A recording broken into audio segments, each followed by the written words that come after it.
മലബാർ ഡിജിറ്റലിൽ വിലക്കിഴിവിന്റെ പൊടിപൂരം. ഉടൻ സന്ദർശിക്കൂ Malabar digital. Electronics, furniture, home appliances, mobile phone, laptop, computer and accessories. Malabar junction, SMP junction, main road, Shoranur. Erumapetty Muhiyuddin Juma Masjid മഹല്ല് കമ്മിറ്റിയുടെ നേതൃത്വത്തിൽ ബദർ ദിനത്തിന്റെ ഭാഗമായി ലഹരി വിരുദ്ധ ക്യാമ്പയിൻ സംഘടിപ്പിച്ചു. മഹല്ല് കമ്മിറ്റിയുടെ ലഹരി വിമുക്ത ഗ്രാമം പദ്ധതിയുടെ ഭാഗമായി നടത്തിയ ക്യാമ്പയിൻ മഹല്ല് ഖത്തീബ് അത്തീഖുർ റഹ്മാൻ ബാഗവി ഉദ്ഘാടനം ചെയ്തു. മഹല്ല് പ്രസിഡന്റ് അബ്ബാസ് കാരേങ്ങൽ അധ്യക്ഷനായി. Thrissur assistant excise commissioner PK Satheesh Kumar class എടുത്തു.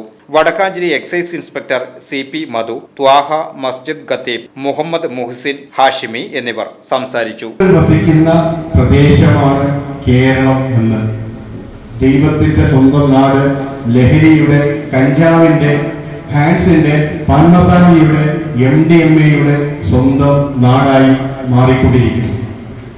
ഈ ഭൂമിയിൽ ഈ ലഹരിക്കെതിരെ ആദ്യമായി ശബ്ദമുയർത്തിയ വിശുദ്ധ ഗ്രന്ഥം പരിശുദ്ധ ഖുർആനാണ്.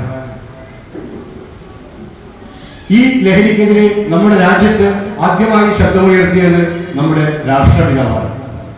രാഷ്ട്രപിതാവായ മഹാത്മാഗാന്ധി ഒരിക്കൽ ലഹരി സംബന്ധമായ ഒരു വിഷയത്തിൽ ഇങ്ങനെ പറഞ്ഞു: ഒരേ ഒരു ദിവസത്തേക്ക്, വെറും 24 മണിക്കൂർ നേരത്തേക്ക് ഞാൻ ഇന്ത്യ രാജ്യത്തിന്റെ പ്രധാനമന്ത്രിയോ പ്രസിഡന്റോ ആയാൽ ഞാൻ ആദ്യം ചെയ്യുക ലഹരി ഉണ്ടാക്കുന്ന, വിൽക്കുന്ന, സൂക്ഷിക്കുന്ന മുഴുവൻ കടകളും അടച്ചിടാനുള്ള ഉത്തരവിൽ ഞാൻ ആദ്യം ഒപ്പുവയ്ക്കുമെന്ന് ഗാന്ധിജി ഒരിക്കൽ ലഹരി സംബന്ധമായ വിഷയത്തിൽ പറഞ്ഞു.